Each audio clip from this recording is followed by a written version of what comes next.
What is a Dogman? The states which border the Great Lake Michigan report the highest number of sightings of this creature, said to have the head of a canine and the body of a man, or at least a body able to walk upright, covered in fur. It stands 7 feet in height, with cold blue eyes which have also been seen glowing amber in the night.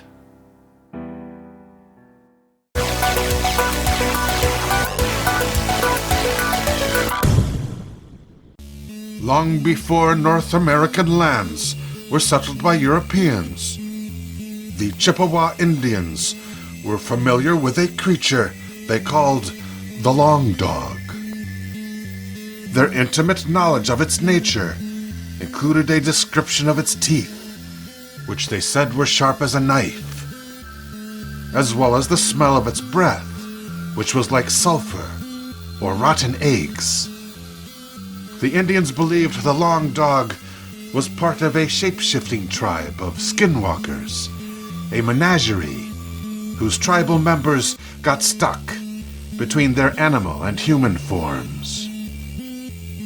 The first sighting by people who were not natives was recorded in the year 1887. 2 lumberjacks in Wexford County, Michigan, observed an animal in the woods, which they thought to be a canine.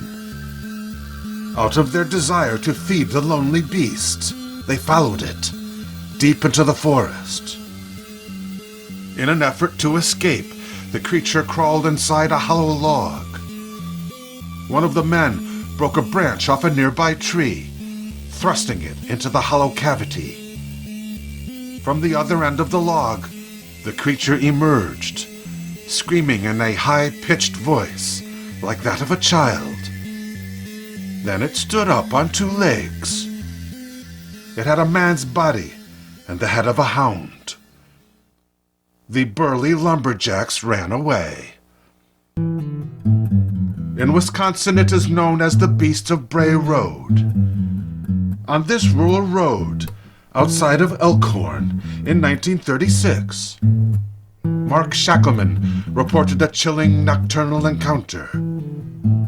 As he was driving on a moonless night, he spotted a suspicious figure, which was digging into an old Indian mound. He believed it his civic duty to confront the vandal. As he approached, he could see that the creature was covered with hair, and it was standing erect, at a height of more than 6 feet. Its face had a dog muzzle. Its hands looked deformed because the thumb was bent at the wrong angle. Shackleman said he heard the dogman speak a single word, Gadara, which was barely more than a growl. Shackleman backed away, and the beast took flight. In 2001, in rural Illinois, Shelby D. was awoken at about 4 o'clock in the morning by the whimpering of his dog. This made Shelby uneasy. Looking out the window, he threw on the floodlights that covered his backyard.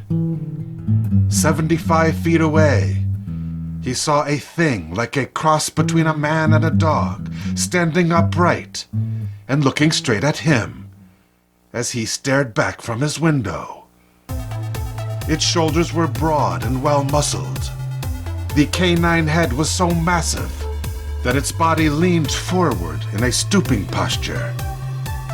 For what seemed like an eternity, the dogman's eyes were locked on Shelby.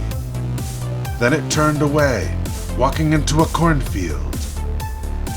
The corn stalks were at about 8 feet in height at that time of year, and Shelby could still see the creature's head as it moved away through the field. An attack by a dogman may have been captured by OnStar in 2006. A man driving in the township of Troy in Michigan was receiving over OnStar navigation assistance from a live operator when he cried out. He said he was seeing a very large dog standing on two legs in the middle of the road. After swerving to avoid it, he ended up rolling his vehicle. The whole conversation and the accident was recorded by OnStar. And shortly that recording spread like wildfire over the internet.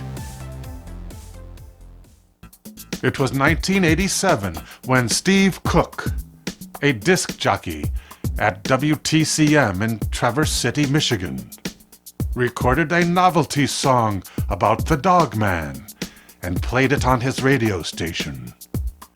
Listeners began to phone in, reporting their own encounters with the same creature.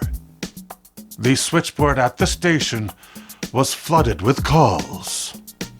I'm living with the roots. I'm living with the trees.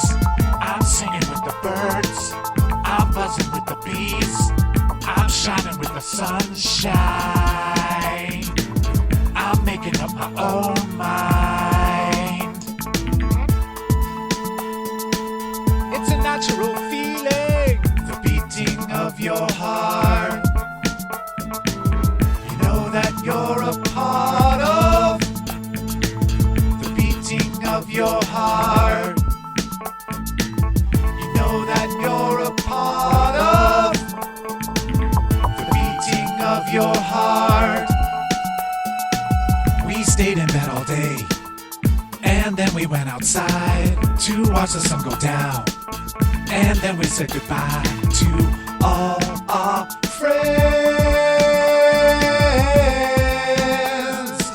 We won't see them again. We didn't even care, 'cause they never even tried. They might as well be dead. We stared into each other's eyes and sighed. We don't know why. We are the only ones alive tonight. Are we the only ones alive?